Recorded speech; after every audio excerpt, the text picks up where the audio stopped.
Φίλοι μου, γεια σας. Με το βιντεάκι μου αυτόν ήθελα να εκφράσω ορισμένα ερωτηματικά και ορισμένες απορίες όσον αφορά το έργο αυτόν του περιβόητου καλλιτέχνη, που για μένα είναι καλλιτέχνης εντός εισαγωγικών, που επρόσβαλε τα θρησκευτικά αισθήματα ολόκληρου του λαού.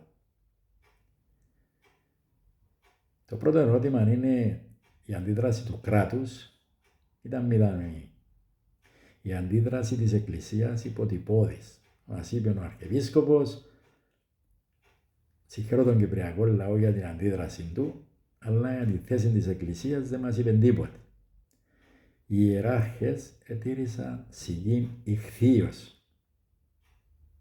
Ορισμένα κόμματα όχι μόνο δεν καταδίκασαν αυτήν την πράξη, αλλά προσπάθησαν να μας πείσουν ότι είναι έργο τέχνης και πολιτισμού και πρέπει να το θαυμάσουμε. Εδώ δεν είναι έκπληξη, είναι γνωστές οι θέσεις τους, γνωστά τα πιστεύω τους. Λοιπόν, άμα αναλύσει κανείς προσεκτικά αυτόν τον πίνακα που έκθεσε αυτός ο Κύριος, δείχνει τον Χριστό να πλαγιάζει σε έναν άντρα, δίπλα από έναν άντρα που φαίνονται τα γεννητικά του όργανα. Δείχνει το πρόσωπο του Χριστού γεμάτον από σημάδια προερχόμενα από φυλιά γυναίκας. Είναι σημάδια από κοκκινάδι. Και δείχνει για τον Χριστό να φαίνεται ότι συνουσιάζεται με γυναίκα και τη δείχνει σε γνωστή στάση.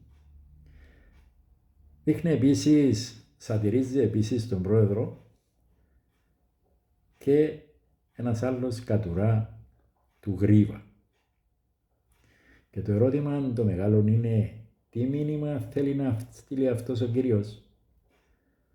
Με τα τελευταία που αναφερά, δείχνει τις πολιτικές του πεποιθήσεις και τα πολιτικά του πιστεύω.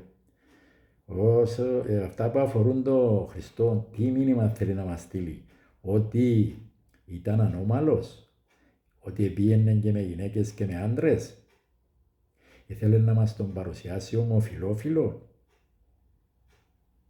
και μας παροτρύνει και εμάς, αφού τη διδασκαλία του δεχόμαστε, γιατί να μην δεχτούμε και τα έργα του? Ένα ερώτημα το οποίο μόνο ο ίδιος μπορεί να σας απαντήσει.